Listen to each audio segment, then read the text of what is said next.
coisa do fascismo. O fascismo é o mesmo que o capitalismo? Você não gosta dessa simplificação, né? Mas ele precisa do capitalismo? Você podia definir isso para a gente começar esse assunto de hoje à noite? Então, tem muita discussão, tem muita pesquisa que foi feita, né? Porque, na realidade, o fascismo, o Mussolini faz a marcha sobre Roma em 22, né?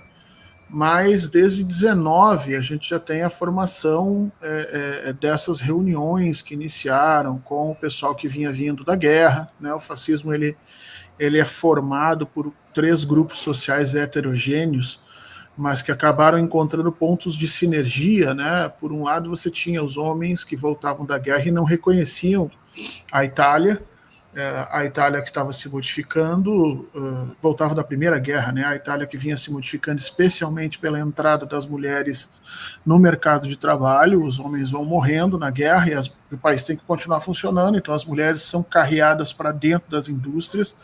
Inicialmente há um processo, né, um pouco de brutalização ali, mas em seguida as mulheres passam a se organizar e começam a exigir direitos trabalhistas ou proteções, não vou dizer direitos trabalhistas porque isso vai acontecer depois, mas proteções trabalhistas especialmente para os seus filhos, porque elas vão para dentro das indústrias e não tem condições de cuidar. Então você tinha uma discussão sobre creches, da discussão sobre creche você vai entrar na discussão sobre participação política, e aí as mulheres vão ganhando espaço nessa sociedade italiana, né? Quando esses caras voltam da guerra, os sobreviventes, então imagina, que a criatura que já veio de lá, né, já aturdida, porque um cenário de guerra não é uma coisa simples. Então a criatura já vem aturdida, a criatura volta para um país dela, e o país dela é completamente diferente, quer dizer, só um pouquinho, essas pessoas que antes ficavam restritas à cozinha, aos quartos, cuidavam dos meus filhos, agora elas estão nas indústrias, agora elas querem votar, agora, né? Então esse grupo é um grupo muito forte dentro da estrutura fascista no primeiro momento. O segundo grupo é o grupo de intelectuais que viam o processo da modernização e a ciência como uma espécie de ruptura com o status quo da industrialização do século XIX, que tinha colocado a Itália na condição de potência menor, né? Então esses caras, esses modernistas, eles tinham uma crítica ao processo de urbanização, eles tinham toda uma crítica ao processo da introjeção das tecnologias na Itália, mas ao mesmo tempo eles sabiam que esse era um processo imparável, então havia uma questão ali de poesia, a gente vai ver isso muito no Brasil, chamado futurismo, né? Tanto que a gente conhece o Manifesto Futurista do Matteotti, então você tem toda uma construção ali desses intelectuais.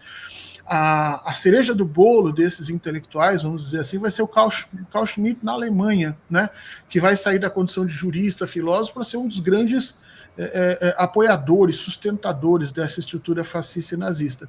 E o terceiro grande grupo que vai aderir às estruturas fascistas logo no início são exatamente os sindicalistas indignados com a esquerda. Isso é muito interessante. Os sindicalistas indignados com a esquerda, especialmente a estrutura francesa da esquerda, né? Que aquela esquerda que abre mão do discurso revolucionário para um discurso reformista e que o andamento dessas reformas acaba sendo sempre decidido pelos detentores do poder, esses sindicalistas passam a ficar indignados e inclusive criticar o próprio Marx. Então, cada palavra que se dizia assim, não é o momento da revolução, não é o momento de irmos para a rua, não é o momento de fazer isso, parecia aos ouvidos desses sindicalistas de que havia uma hierarquia dos desesperados, então a esquerda não estaria defendendo necessariamente esses grupos. E eles vão se separando do pensamento marxista claramente, eles vão trabalhando uma ideia de pragmatismo no processo das relações capital-trabalho e não aquela ideia programática que o Marx tem mais a longo prazo, né? E a gente vê isso também no Brasil, a gente vê muita gente no Brasil de esquerda, ou que era de esquerda, que passa a dizer que os seus interesses não estão sendo defendidos aqui e acolá, então nós vamos começar a caminhar para outras bandas. Eu acho que o exemplo mais claro disso é o próprio Ciro, a gente estava citando aqui o Aldo Rebelo, né?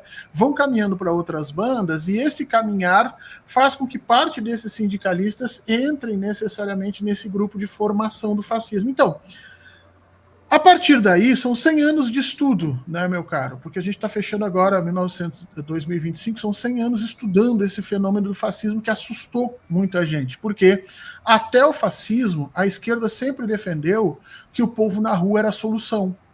Então, se você olhasse todos os congressos de esquerda, a solução era o povo na rua, a solução era o povo empoderado, a solução era a democracia, a solução era os pobres tomarem o poder, era sempre isso. Aí, quando você olha o movimento fascista, você tinha povo na rua, você tinha trabalhador na rua, você tinha esse povo, né, em maioria, votando, participando, e as decisões que eles tomavam era para criar campo de concentração, era para matar fulano, era para espancar Beltrano, era para botar homossexual não sei aonde. Você entende? E aquilo chocou a esquerda. Porque daí a esquerda vai perder um pouco desse romantismo, dizer, não, para lá, não é todo o povo na rua que realmente faz a diferença. Tanto que o Lenin vai começar a exigir, a partir dessa reflexão, que povo na rua não é solução, mas que ele tem que ser mediado por um programa de partido, obviamente organizado, e aí vai ter a construção toda, a estruturação dos bolcheviques em cima dessa reflexão dele, né? Mas, ao longo do tempo, a gente estudou o fascismo e uma das coisas que sempre se defendeu é isso, né? O fascismo, como é que ele surge? Por que ele surge? E aí tem a grande tese do Karl Polanyi. O Polanyi é o cara que é um dos caras que estuda isso logo de início. E o Karl Polanyi vai fazer uma tese que, para mim, é impressionante, a clareza dele, né? Tem 3 pessoas que, para mim, falam muito bem de fascismo. É a Clara Zetkin, é o Karl Polanyi, e depois, lá adiante, o Deleuze, o Gilles Deleuze e o Guattari, né? Que são os caras que, para mim, falam muito fortemente sobre fascismo. O Karl Polanyi vai dizer o seguinte, olha, o fascismo, na realidade, ele surge quando há o divórcio do capitalismo com a democracia, né? Enquanto o capitalismo enxerga nas massas de explorados também massas de controlados, então tá tudo bem. Agora, quando as massas de explorados passam a usar a democracia como forma de transformação do seu mundo, aí o capitalismo não quer mais a democracia.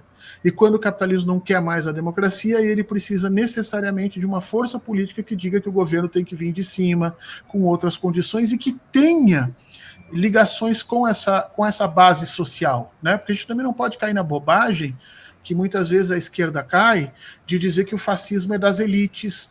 Não, o fascismo é das elites, o fascismo é dos grandes conglomerados industriais. Não é. O fascismo, ele é um movimento de massa. Essa é a grande sacada. Agora, que ele é utilizado pelo capitalismo, eu concordo, e por isso essa diferença, entendeu? Você lança a mão do fascismo em 2 momentos, segundo Karl Polanyi. Quando há essa ruptura do capitalismo com a democracia, ou quando você precisa baixar o valor da mão de obra, ou seja, a partir do momento que a mão de obra surge muito alto, você precisa de uma redução do valor da mão de obra sem que essas pessoas se reorganizem em conjuntos sociais, como sindicatos e tal. Aí você usa o fascismo. E o mais interessante dessa tese do Polanyi é que se você for olhar o valor da mão de obra, você vai ver que ele estava realmente alto, e aí você tem a construção do fascismo, ele baixa o valor da mão de obra, e você vai ver isso no Brasil de novo. O Brasil do Lula 1 e do Lula 2, o que era? Foi o Brasil do crescimento do salário mínimo, foi o Brasil dos direitos, foi o Brasil do emprego. E aí você tem exatamente na base desse movimento uma entrevista do cara que era para ser o ministro da Economia do Aécio Neves, que apareceu agora há pouco dando entrevista de novo, é um economista asqueroso, nojento. Como é que é o nome dele? Fugiu o nome dele agora. E ele surgiu agora de novo. Tem uma entrevista no YouTube, é o início do golpe contra a Dilma, onde ele vem a público dizer que a mão de obra no Brasil está muito cara e que isso está impactando necessariamente a competitividade das empresas brasileiras, né? Ele era para ser o ministro da Economia se o Aécio ganhasse a eleição. E daqui a pouco vem o nome dele. Eu sempre esqueço. Hã? Uma hora cai o nome. Não, daqui a pouco alguém aí no chat conta pra gente.